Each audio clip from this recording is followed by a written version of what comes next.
welcome to Shadow Tales of Middle-earth. Today, we venture deep into the dark heart of Middle-earth with the rise of the Nazgûl. What if the 9 kings of men had resisted the pull of Sauron's rings? What if their descent into wraiths could have been stopped? This tale of corruption, power, and eternal darkness is only the beginning. Sit back, relax, and let the shadows of Middle-earth envelop you. Chapter 1: The Whisper of Shadows. It was an age of grandeur, a time when the realms of men stretched vast and proud under the skies of Middle-earth. The Númenóreans, tall and noble, dwelt in their citadels, their gaze ever eastward toward the lands they had once ruled. But even in those days of light, shadows stirred beneath the surface of the world. The flame of ambition burned too bright, too strong, and it was in that hunger that darkness found its foothold. In the east, far from the gaze of the elves and the vigilance of Númenor, he came. A figure cloaked in splendor, with a voice smooth as honey, calling himself Annatar, the Lord of Gifts. He walked among the men of the east, offering words of comfort and power, words that seemed to fall like the gentle whisper of rain in a drought-stricken land. Men, weary of their fleeting lives, hungered for what he promised, though none dared to say aloud the price they would pay. Sauron, for that was his true name, moved unseen, unnoticed, even as a shadow crept into the hearts of the greatest among them. 9 lords of men, mighty and proud, were drawn to his side, each sensing the promise of eternity in the gifts he bore. He came bearing 9 rings, each a masterwork of craft, shimmering with a dark allure. Annatar spoke to the 9 of power, of dominion, of the ability to bend the world to their will. The land could be yours, he whispered. Your people would revere you forever, and your rule will know no end. Such was the nature of men, always yearning, always desiring more than the brief span of their lives could offer.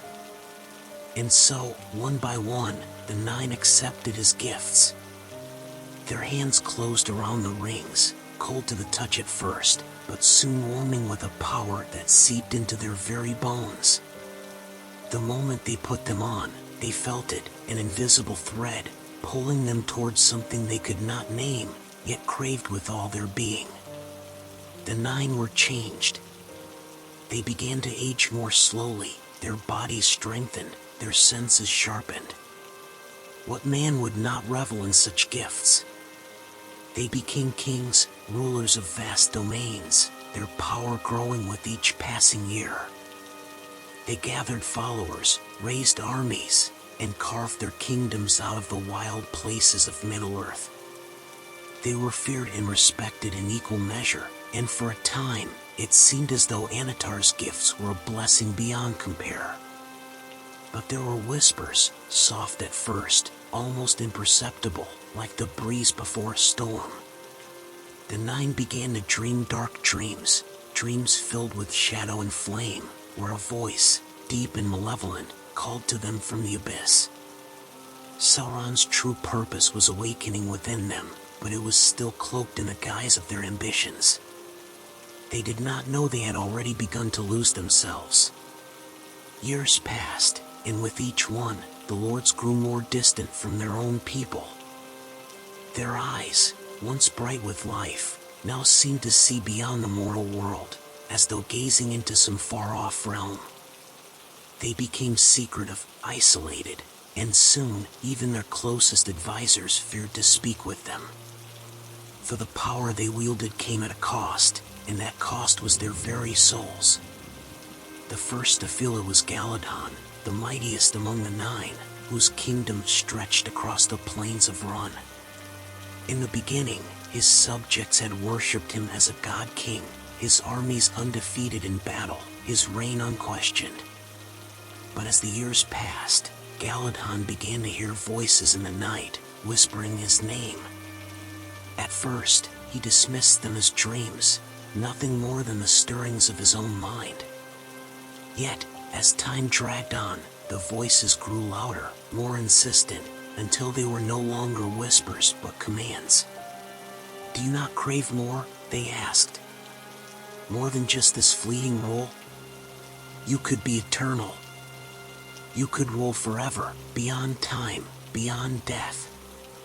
Galadon, his heart consumed by the lust for immortality, clung to the ring, for it had become both his greatest treasure and his most terrible curse. It was then that Anatar returned, though his form had grown darker, more menacing. The Lord of Gifts was no longer a bringer of light but a harbinger of shadow.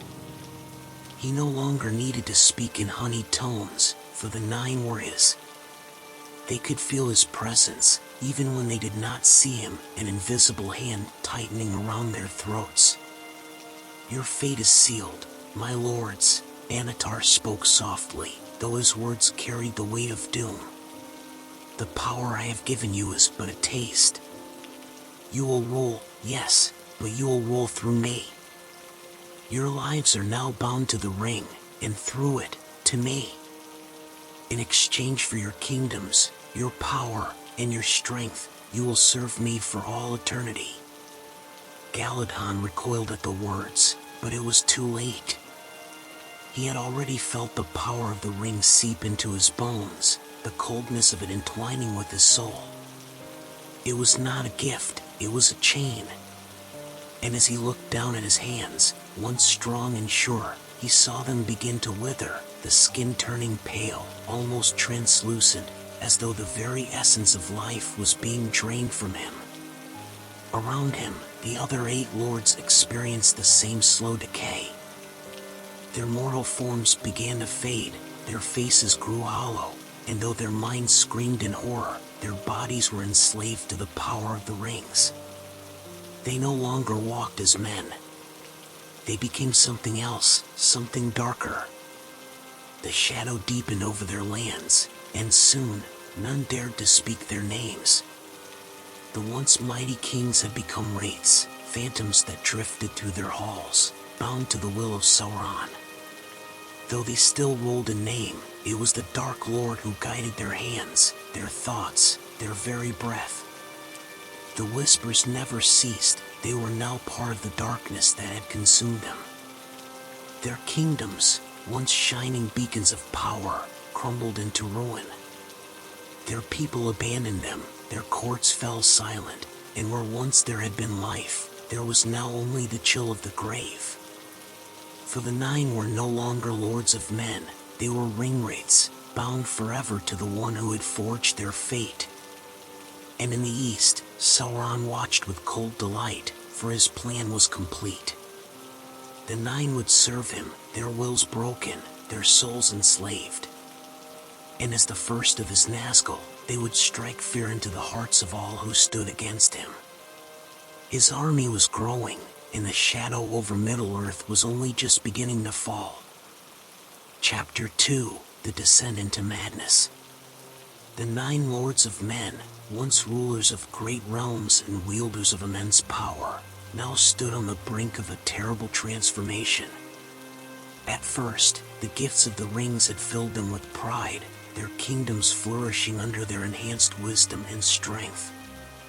Their people revered them as near immortal, for they seemed to stand beyond the touch of time. But the shadow was there, festering at the edges of their glory, unseen but ever present. As the years passed, the power they had once embraced with such joy became a burden, one they could neither remove nor control. The rings had woven their magic deep into their flesh, into their very souls, and with each passing day, the pull of Sauron's will grew stronger. What had been a whisper in their minds, a soft and distant call, became an overwhelming force. Galadon, once the proud king of Run, was the first to feel it most deeply. He sat in his great hall, surrounded by silence, the once bustling court now reduced to a cold, empty shell. His advisors had long since fled, fearing the darkness in his eyes, the way he muttered to himself in forgotten tongues. He could no longer bear the light of day, for it burned his skin and blinded his eyes. He sought refuge in the shadows, hiding from the sun as though it were an enemy. Yet even in the darkness, he found no peace. The ring on his finger felt heavy, though it was weightless in appearance. It glimmered in the dim light, a sickly glow that seemed to pulse with its own malevolent life. And always, the voice of Anatar, though now he spoke not as the Lord of Gifts but as the Dark Lord, his true form revealed. The voice no longer coaxed or tempted. It commanded, "Serve me, Galadhon. Serve the Dark Lord, and your power will be boundless. All who stand before you shall fall, and you shall rule forever." But Galadhon knew the truth now. There was no forever, at least, not as he had once imagined. There would be no endless reign, no peace in the halls of his ancestors. There was only the shadow, an eternity of servitude, a life spent in the thrall of Sauron's will. His mind had become a battleground, torn between the memory of the man he had been and the creature he was becoming. Madness crept into the corners of his thoughts. He could no longer trust what he saw. The faces of his servants twisted into grotesque masks of fear and malice. The walls of his hall seemed to close in around him, and his own reflection in the polished stone floor became that of a wraith, a formless shadow with eyes that burned with a pale fire. His voice, once deep and commanding, now echoed hollow and broken, as though it came from somewhere else, somewhere far away. The other 8 lords were no different. In their distant realms, they too felt the slow unraveling of their sanity. Once kings, they now lived in isolation, trapped within the walls of their own minds. The rings had tied them to Sauron, and through him, they were bound to the One Ring, the Master Ring, which sat upon Sauron's hand in the dark lands of Mordor. Eldregor, king of Harad, had been a man of great ambition. His armies feared across the south. He had welcomed Anatar's gift with open arms, seeing it as the key to his eternal conquest.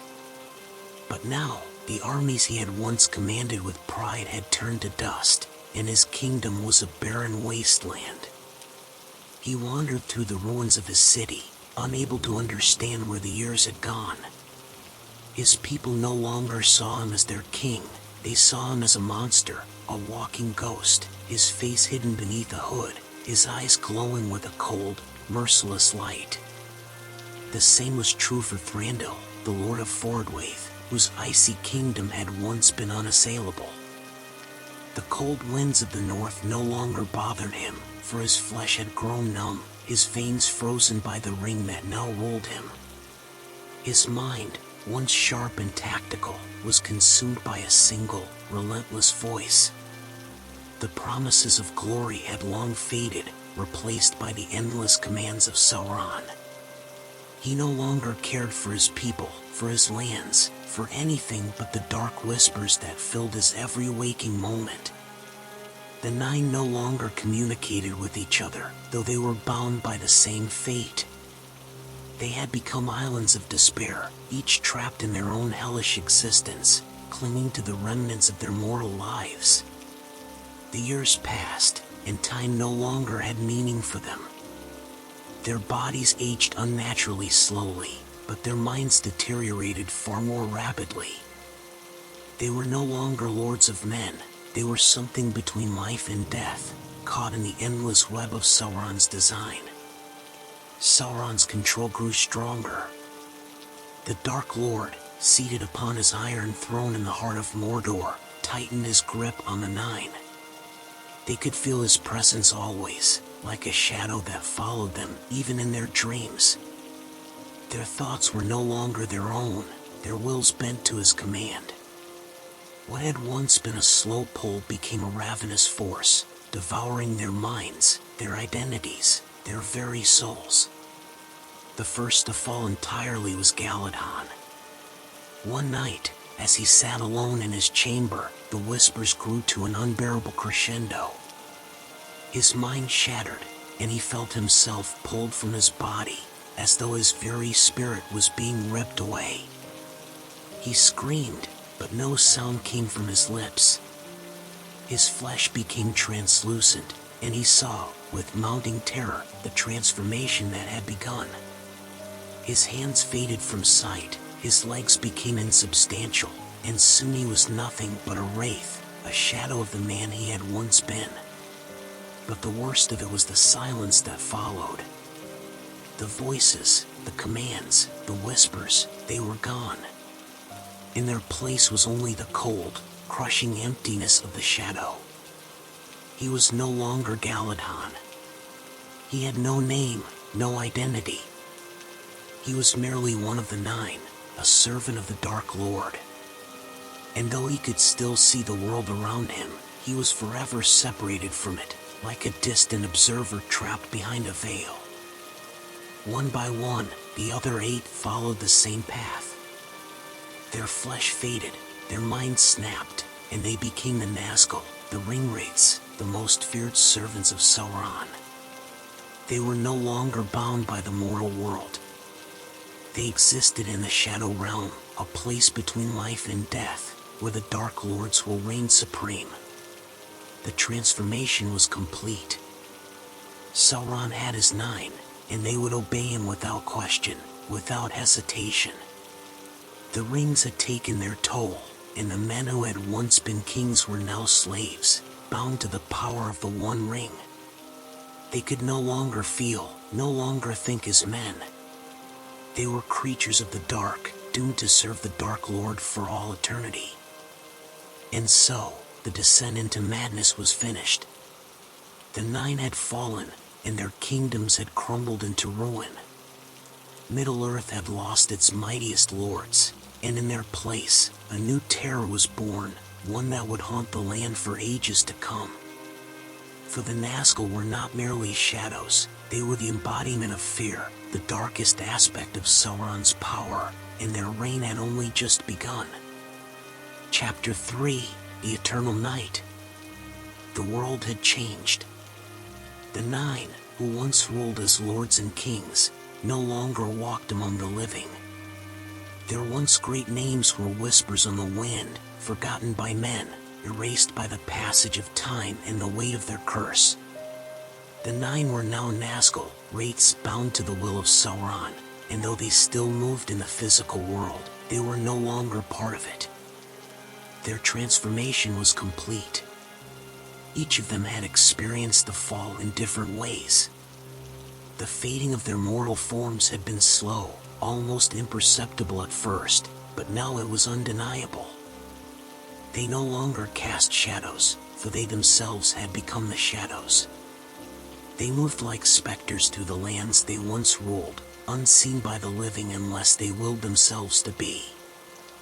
Their voices were faint echoes, hollow and terrifying, and their presence brought with it a cold fear, a dread that could not be explained. The Nazgûl now existed in a realm between life and death, a realm of eternal night. The sun still rose and set over Middle-earth, but for the 9, time no longer had meaning. They were prisoners in the twilight world of the unseen, where all was shadow and darkness. Their senses had changed, sharpened by the power of the rings that bound them. They could no longer see the world as men did, but instead through a veil of shadow, where all things were shrouded in mist and silence. In this dark existence, they were slaves to the One Ring, the Master Ring, the ring that Sauron wielded with absolute control. The 9 could feel the pull of the One Ring always, like an invisible chain wrapped around their throats, guiding their every thought, their every action. It was Sauron's will that filled their minds now, and there was no escape. Among them, Galadhon had once been the greatest, but now even he was a nameless, faceless servant of the Dark Lord.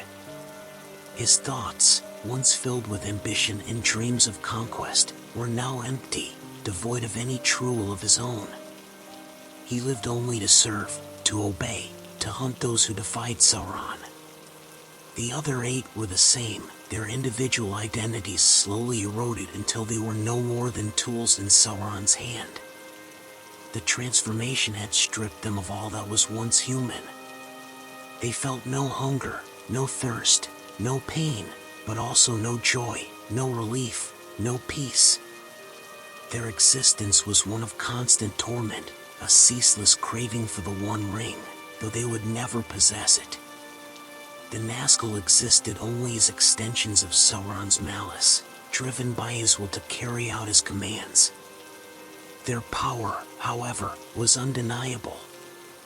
As wraiths, they had been granted abilities beyond mortal comprehension. They could move swiftly and silently through the night, and no door, no wall, no barrier could keep them out. They could sense the presence of their prey, the scent of fear like a beacon drawing them to their targets. When they appeared, they brought with them an aura of terror, a suffocating fear that choked the life out of those unfortunate enough to cross their path. The first time they were unleashed upon the world, all who saw them fled in terror. The Nazgûl rode upon black steeds, their forms cloaked in shadow, their voices like the howling of the wind in a forgotten graveyard. Their presence caused men to shudder, to fall to their knees, helpless before the sheer weight of their fear. No sword could harm them, no arrow could pierce them, for they were not truly there. They were shadows, unstoppable, eternal, and their prey was always the same, those who opposed the will of Sauron. Their hunts became legend. The Nine swept across the lands of Middle-earth, searching, always searching for the enemies of the Dark Lord. They rode through the lands of men, through the dark forests and the ruined cities, their presence announced by the wailing of the wind and the cries of the dying. And wherever they went, they left only despair in their wake. The Nazgûl had no need for words among themselves. They were connected by their shared fate, by the dark power of the rings. They moved as one, their minds linked in a way that transcended speech. And though they still retained some fragment of their former selves, those fragments were fading, slowly being consumed by the shadow that enveloped them. Yet, there were moments, rare, fleeting moments, when a fragment of the men they had once been surfaced. A glimpse, perhaps, of the Lord who had ruled over Run, or the king who had once reigned in Harad. These moments came in the dead of night, in the quiet hours when the world was still, and the weight of eternity pressed down upon them. In those moments, a memory might flicker to life, a memory of sunlight, of a kingdom, of a life long lost. But the memory would be swiftly crushed by the overwhelming darkness that had taken them. For they were no longer men. They were creatures of the night, of the shadow, of Sauron's making. Their purpose was singular, to serve the Dark Lord, to spread his fear, to bring all of Middle-earth under his dominion. And so, the Nine rode out, their dark forms cutting through the night like daggers of fear. They sought out those who dared to resist Sauron, those who still clung to the fading hope of freedom. They were relentless, tireless, and their coming signaled the end for those who stood in their way. The transformation into Nazgûl had brought with it an eternal curse, to exist forever as shadows, to never know peace or rest, to hunt, to serve, to obey without question. And yet, there was a power in this dark existence, a power that filled them with a strange, twisted purpose. They had once craved immortality, and now they had it, though it was a twisted, hollow thing. They would live forever, but they would never again be free. The eternal night stretched before them, endless and unbroken, and in that night, they would hunt. They would ride across the lands of Middle-earth, searching for the enemies of the Dark Lord, bringing terror wherever they went. They would strike fear into the hearts of men, of elves, of all who defied Sauron. And in the depths of their souls, they knew there would be no end to it. No death would come to release them, no dawn to lift the shadows from their hearts. They were bound to the One Ring, bound to Sauron, and as long as he lived, so too would they. Forever, in the endless night of their existence. For the Nine, There was no escape. There was only the shadow, the eternal darkness, and the knowledge that they would ride in its embrace until the end of time. Chapter 4: The Army of the Dark Lord. The shadow of Sauron spread like a blight across Middle-earth. What once had been whispers of his return were now undeniable truths, and the Nine, those cursed wraiths who once ruled as kings of men, were his instruments of conquest. They no longer acted alone. They were now commanders of armies, leading Sauron's dark legions to crush the remaining pockets of resistance. The Dark Lord's designs had long been in motion. Deep within Mordor, in the heart of the Black Land, his forces multiplied. Orcs, trolls, wargs, and even men, corrupted by promises of power, flocked to his banners. And at the head of these legions, riding out under the cover of night, were the Nazgûl, the Nine, whose very presence filled the air with dread. They had become more than mere shadows. Now they were the symbols of terror, wraith lords who struck fear into the hearts of all who dared oppose Sauron's will. The lands of Middle-earth trembled as the Nine rode at the front of these vast armies. The Dark Lord's power grew, and with it, the influence of the Nazgûl deepened. Though they had no names now, no moral memory to tie them to the past, they had each been given dark titles by those they now commanded. Galadhon, once the Lord of Run, was now the first of the Nine, the Black Marshal who led Sauron's forces with an iron fist. His voice, hollow and cold, gave commands that brooked no disobedience, for his soldiers feared him as much as they feared the Dark Lord himself. Behind him, the other 8 rode silently, their cloaked forms blending into the blackness of the night. Each commanded vast battalions of orcs, men, and other dark creatures. The armies of the West, those who still held on to the light of hope, had begun to falter. Rumors of the Nazgûl's approach would break the spirit of even the most stalwart defenders. For when the Nine came, destruction followed. In the northern wastes of Fordwaith, Thranduil, now the Wraith King of Ice, led a force against the free men of the north. His presence brought an unnatural cold that seeped into the bones of those who opposed him. Fires flickered and died at his approach, and his army advanced with merciless efficiency, leaving behind a land frozen in terror. The men of the north, once proud warriors, had fallen into chaos, their unity shattered by the relentless onslaught. Thranduil's whispers of despair echoed through the wind, turning brother against brother, as the Nazgûl's influence poisoned the very air they breathed. Further south, Eldrigor, now known as the Shadow of Harad, rode through the deserts with his legions of black-armored soldiers. The harsh sun of the Ringwraiths seemed to dim in his presence, casting the lands into an eternal twilight. Eldrigor had once been a ruler driven by ambition, but now he existed only to bring ruin to the realms of men. Under his command, the southern kingdoms fell one by one, their rulers either bending the knee to Sauron's will or being obliterated in the flames of conquest. In the west, where the forces of Gondor and Rohan still clung to hope, the Nine focused their attention. No alliance could stand long against the terror they unleashed. The Nazgûl led their dark armies through the plains of Rohan, torching villages, enslaving survivors, and leaving a trail of death in their wake. Their mere presence in a battlefield caused men's hearts to fail, their courage drained by the overwhelming aura of fear the Nine exuded. Sauron's plan was clear. The world of men would fall, and the Ringwraiths would lead the charge.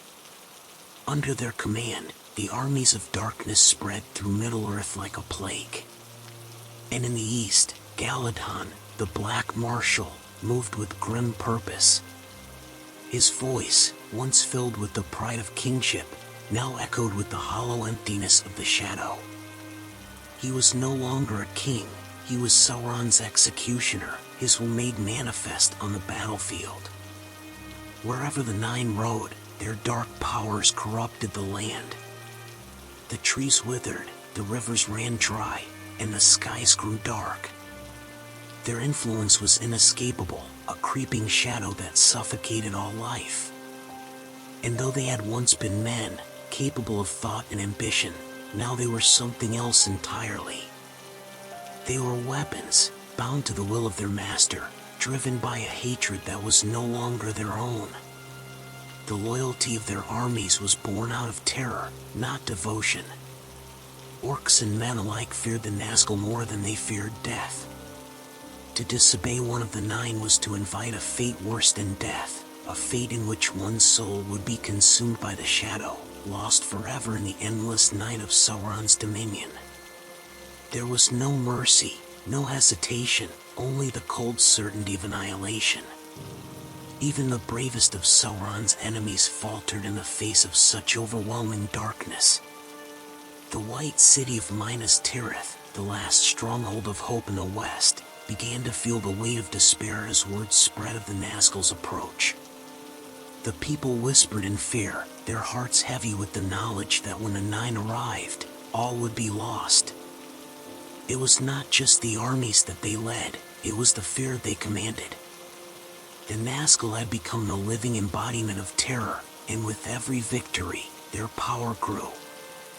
They were Sauron's generals, yes, but more than that, they were his symbols of despair. Wherever they rode, the message was clear: resistance is futile.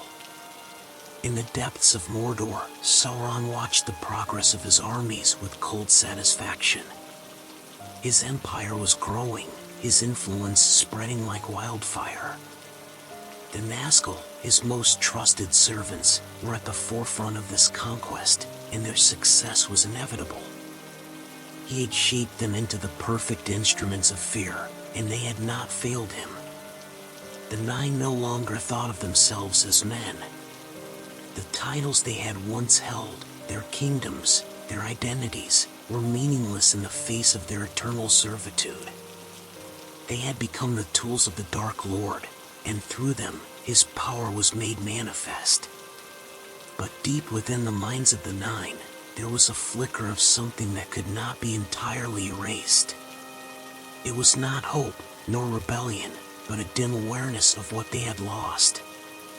They could feel it at the edges of their consciousness, a faint memory of who they had been, of the lives they had lived before they were consumed by the shadow. These memories were like fleeting phantoms, quickly drowned in the overwhelming tide of darkness that had overtaken them. Yet still, they lingered, gnawing at the edges of their minds, like a wound that would never heal. The nine knew what they were, but they could not change it. They were bound by the rings, bound by the One, and through that binding, they were slaves to Sauron's will. The world had no place for them as anything but wraiths, as creatures of the night who rode in service to the Dark Lord. As the armies of darkness continued to spread, the Nazgûl stood at the vanguard of this growing storm. They were the enforcers of Sauron's will, his unholy knights, and they would ride until the world had been subjugated beneath his rule. Their power was a reflection of his, their terror an extension of his malice. And as Middle-earth trembled before the might of the Dark Lord, the nine knew that their eternal service had only just begun. Chapter 5: Shadows over Middle-earth. The tales of the Nazgûl spread like wildfire across Middle-earth, whispered by trembling lips in the darkest corners of inns, in the halls of lords, and around the campfires of soldiers preparing for battle. To some, they were little more than legends, stories meant to frighten the weak. But to those who had seen them, who had felt the suffocating presence of their terror, the Nazgûl were very real, shadows given form, stalking the world as the embodiment of Sauron's will. It was said that they rode with the wind, their coming heralded by the wail of a cold and merciless scream, one that could freeze the blood of even the bravest warrior. Their forms, cloaked in black, seemed to shift between the visible world and the unseen, appearing as little more than shapes of darkness. Few dared look upon them directly, for the sight of their hollow hoods and the faint glint of their unseen eyes was enough to strip a man of all courage. These 9 shadows, once men, were now the eternal servants of the Dark Lord. They did not age, they did not tire, and they felt neither pain nor pleasure. Their only purpose was to serve, to hunt, and to enforce Sauron's dominion over the lands of Middle-earth.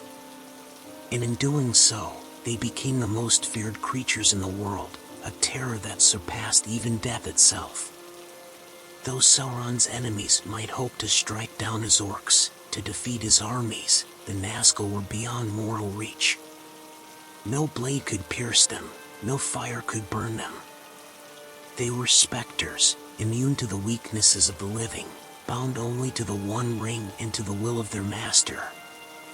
Galadhon, once the proud king of Run, had now fully accepted his role as the Black Marshal, the first of the 9. His former life was a distant memory, blurred by the ages that had passed since he had donned the cursed ring. He no longer recalled his people, nor the lands he had ruled. All that mattered now was the service to Sauron, the endless pursuit of the Dark Lord's enemies, and the conquest of all who dared resist his power.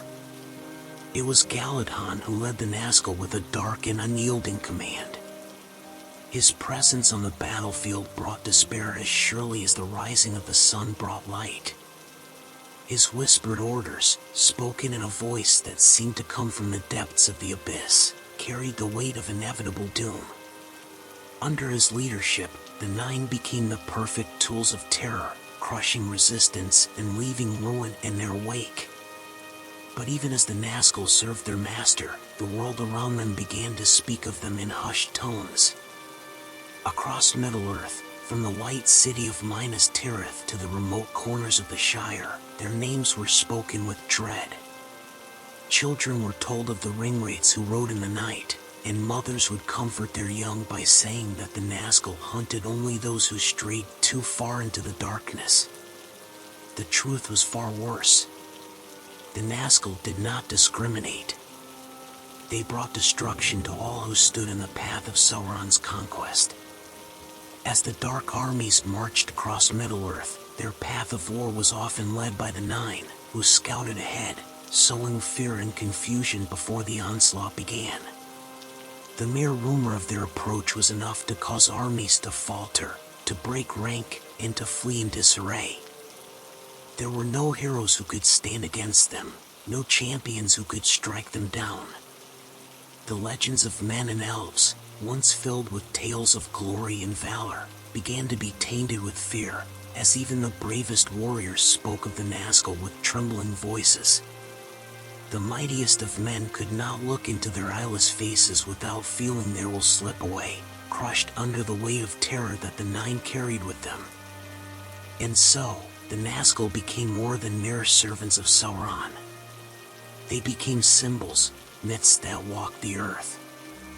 In their shadowy wake, they left the unmistakable mark of despair, a reminder to all of Middle-earth that the Dark Lord's reach was absolute, and that there was no corner of the world where his power could not touch. But though the world trembled at their coming, there remained something unspoken in the hearts of the 9. Deep within the recesses of their minds, in the places where their mortal selves had once dwelled, there was a stirring, a faint awareness that could not be fully extinguished.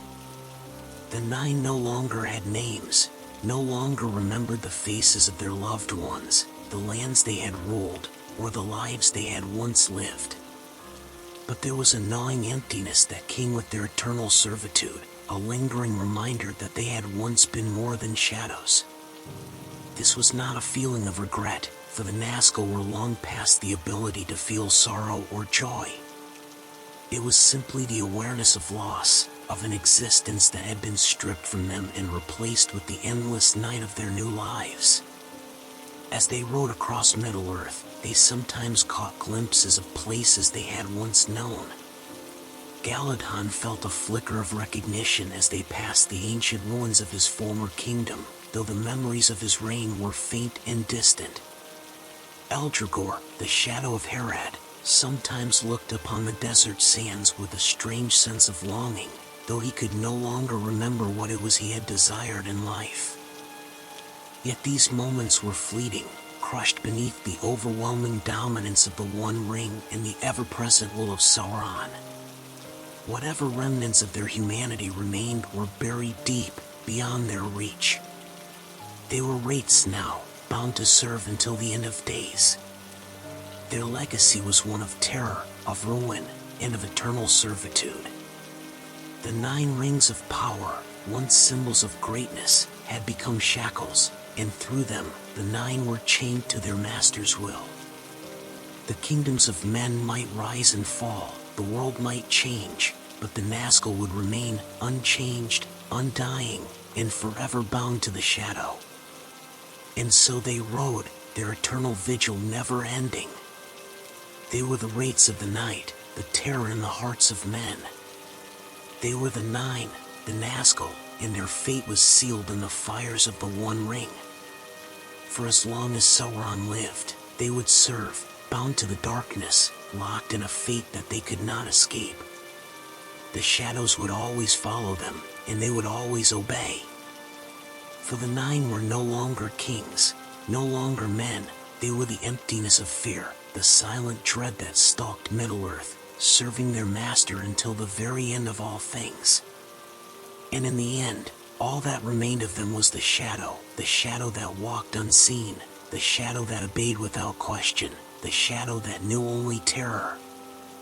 For their fate was sealed long ago, in the fire of the ring, and from it, there is no return.